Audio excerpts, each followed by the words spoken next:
आज के इस कार्यक्रम के मुख्य अतिथि सम्मानीय भाजपा प्रदेश अध्यक्ष मदन राठौड़ साहब, सम्मानित मंत्रीगण, नेता प्रतिपक्ष, सम्मानित विधायकगण, सम्मानित मेयर मैडम दोनों, पवन अरोड़ा जी जो इस कार्यक्रम के आयोजक भी हैं और हमारे सबसे प्रिय हैं। मैं सबसे पहले इस सभागार में मौजूद उन तमाम महान व्यक्तित्व के धनी जिन्होंने हमारा देश और दुनिया में नाम रोशन किया है, जिनको आज सम्मानित करने जा रहे हैं फर्स्ट इंडिया की तरफ से, उनका स्वागत करता हूं, अभिनंदन करता हूं। मैं फर्स्ट इंडिया को भी धन्यवाद देना चाहता हूं कि आपने एक ऐसा मौका दिया कि हम सब मिलकर के उन लोगों का सम्मान करें जिनका देश और दुनिया में सम्मान होता है। तो जयपुर गौरव के नाम से आपने जो सम्मान किया है, इसके लिए आप धन्यवाद के पात्र हैं। एंकर मैडम ने शॉर्ट के लिए कह दिया तो शॉर्ट ही होगा, लेकिन मैं पवन जी आपसे इतना निवेदन करना चाहता हूं कि मंत्री जी का पता लगाओ कहीं छापा डालने तो नहीं गए हैं, क्योंकि वो मेरे साडू हैं, कहीं भी जा सकते हैं, कुछ भी कर सकते हैं। और मदन जी को भी चिंता करनी चाहिए कि कहाँ गए उनके मंत्री। मैं एक बात कह करके अपनी बात समाप्त करूंगा, क्योंकि कोई भी न्यूज़ चैनल होता है, फर्स्ट इंडिया न्यूज़ चैनल हमेशा सामाजिक सरोकार से ओतप्रोत रहता है, हमेशा सच के साथ में अपनी बात को पूरे देश और दुनिया में, पूरे प्रदेश में रखता है। और कभी कभी महीने, 2 महीने, 3 महीने सच की कीमत भी आपको चुकानी पड़ती है, लेकिन आपने कभी सच नहीं छोड़ा, यह आपकी खासियत है, इसके लिए मैं धन्यवाद देना चाहता हूँ। जगदीश चंद्रा साहब, उनका तो कोई जवाब नहीं है, मैं 2 बात कह करके अपनी बात समाप्त करूँगा।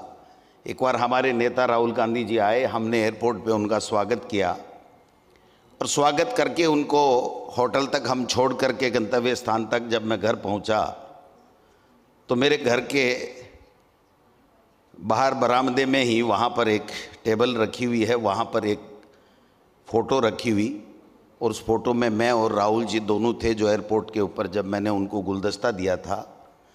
तो आप देखिए कि जब मेरी फ़ोटो एयरपोर्ट से घर जाने से पहले आ सकती है तो खबर कितनी सटीक और कितनी जल्दी देश और प्रदेश में जाती है, इससे आप उदाहरण देख सकते हैं। एक बात और कहूँगा, एक दिन मेरे पास फ़ोन आया जगदीश चंद्रा साहब का कि मैं आपके साथ डिनर करना चाहता हूँ। तो मैंने कहा भाई मेरे पास तो कोई ज़्यादा साधन तो है नहीं, आप बताओ आ जाओ। बोला नहीं नहीं नहीं नहीं, रामबाग है मेरी जगह, मैं रामबाग में आपको बुलाना चाहता हूँ। तो मैं खुश हुआ, मैंने कहा बहुत अच्छी बात है। जगदीश चंद्रा साहब रामबाग में, मैंने कभी उससे पहले कोई डिनर विनर किया नहीं था, कोई शादी में भले ही। तो मैं चला गया, डिनर करने लगे, खाना खाने लगे। वो कुछ भी नहीं खा रहे, मैं चूँकि डिनर के लिए बुलाया तो मैं तो डिनर खाना ही था। बातें करते रहे। मैंने कहा साहब आप भी डिनर कीजिए। कि नहीं मुझे मेरी खुराक मिल रही है। तो मैंने सोचा, न गिलास उठाया न खाना खाया, ये खुराक कहाँ से मिल रही है। तो मैं चारों तरफ देखने लगा। तो उन्होंने कहा मेरे लिए खुराक आपके साथ डिनर करने का मतलब है कि मैं आपसे बातों में मेरी न्यूज़ की खुराक लेना चाहता हूँ, जो मेरी खुराक। तो खाना पीना, उठना सोना, सबके साथ में न्यूज़, और वो भी सटीक और सही। और जब उत्तराधिकारी चुना तो ऐसा चुना जो ब्यूरोक्रेसी में सबसे पसंदीदा मेरा अफसर था, पवन अरोड़ा।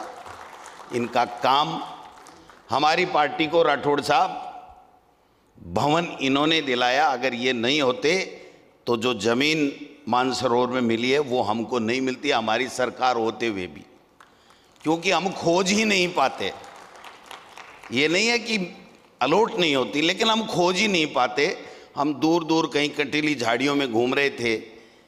एक दिन मेरी मुलाकात हुई, मैंने कहा साहब सरकार तो हमारी है, लेकिन आप ज़मीन खोज दें तो हम मुख्यमंत्री जी से बात करके ज़मीन ले लें, क्योंकि बीजेपी का कार्यालय मेन रोड के ऊपर है, जब गुजरते हैं तो जी जलता है कि ये तो मेन रोड पे बैठे हैं, रामगढ़ी में बैठे हैं। तो जब सरकार है फिर भी मेन रोड पे क्यों नहीं जा सकते हम? तो एक चैलेंज था, गोविंद डोटासरा ने ले लिया और पवन अरोड़ा जी ने और हमारे मुख्यमंत्री जी अशोक गहलोत जी ने पूरा कर दिया। इन्होंने एक ही बात कही कि मुझे मुख्यमंत्री जी से कहलवा दो, फिर जहाँ कहोगे आप ऐसी जगह बता दूंगा। तो मैंने कहा मेरे को बता दो, मैं बता दूं उनको। बोले नहीं, ये तो प्रोटोकॉल के खिलाफ है, मुख्यमंत्री को ही बताऊंगा।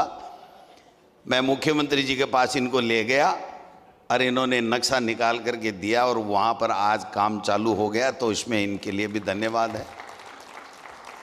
मैं तो इतना ही कहना चाहता हूँ कि आप सब लोग जितने भी फर्स्ट इंडिया परिवार के लोग हैं, वो दिन रात, न सुबह न शाम, न खाना न पीना, हमेशा राजस्थान के लोगों के लिए, उनकी आवाज़ के लिए, उनकी समस्याओं के समाधान के लिए आप लोग कार्य करते रहते हैं।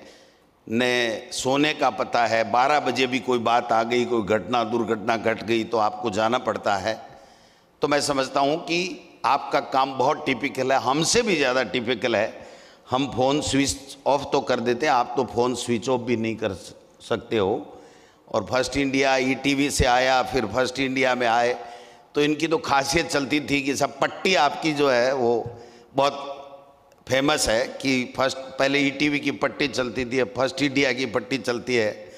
मैं तो, मेरे बड़े भाई हैं, मेरे मित्र हैं मदन जी राठौड़ साहब, इनकी सूची लीग की पट्टी नहीं चलाओगे, ये मैं आपसे आश्वासन चाहता हूँ। और कुछ भी चला देना, मुझे कोई दिक्कत नहीं है।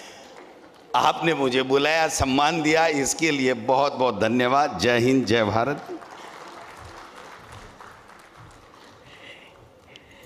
बहुत शुक्रिया गोविंद सिंह डोटासरा जी। हालांकि मैंने आपके उद्बोधन से पहले ही कहा था कि आपको सुनना हमेशा से बेहद दिलचस्प रहा है और आज भी जिस तरह से आपने जिक्र भी किया कुछ अहम बातों का,